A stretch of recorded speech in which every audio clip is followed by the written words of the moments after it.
មេដឹកនាំអ៊ីរ៉ង់ថានឹងសងសឹកទៅលើសហរដ្ឋអាមេរិកប្រសិនបើសហរដ្ឋអាមេរិកធ្វើការវាយប្រហារណាមួយមកលើអ៊ីរ៉ង់នេះបើតាមការចុះផ្សាយដោយសារព័ត៌មាន Reuters នៅថ្ងៃទី11ខែមករានេះ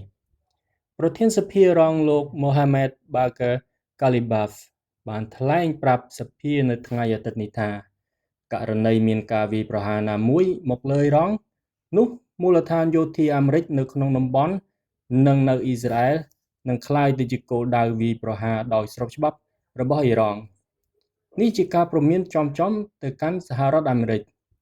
ការលើកឡើងនេះធ្វើឡើងចំពេលស្ថានភាពនៅក្នុងប្រទេសអ៊ីរ៉ង់កំពុងតែមានភាពចលាចលដោយក្រុមបាតុករដែលកំពុងតែផ្ទុះការតវ៉ាយ៉ាងផុសផុលនៅក្នុងប្រទេសហើយវាក៏ជាការព្រមានមួយផងដែរដែលឆ្លើយតបទៅកាន់លោកត្រាំបន្ទាប់ពីលោក Donald Trump បានគម្រាមម្ដងហើយម្ដងទៀតថាអាមេរិកអាចនឹងធ្វើការអន្តរាគមន៍យោធាទៅលើអ៊ីរ៉ង់ប្រសិនបើមេដឹកនាំអ៊ីរ៉ង់ហ៊ានបង្ក្រាបដោយហិង្សាទៅលើក្រុមបាតុករគួរបញ្ជាក់ផងដែរថាអ៊ីរ៉ង់បានធ្វើសង្គ្រាមផ្លូវអាកាសរួចម្ដងមកហើយជាមួយនឹងអ៊ីស្រាអែលកាលពីអំឡុងខែមិថុនាឆ្នាំ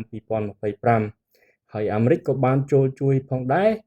ដោយបានប្រើយន្តហោះបំបាំងកាយ B-2 ទម្លាក់គ្រាប់បែកទៅកំទេចទីតាំងចម្រាញ់សារធាតុនុយក្លេអ៊ែររបស់អ៊ីរ៉ង់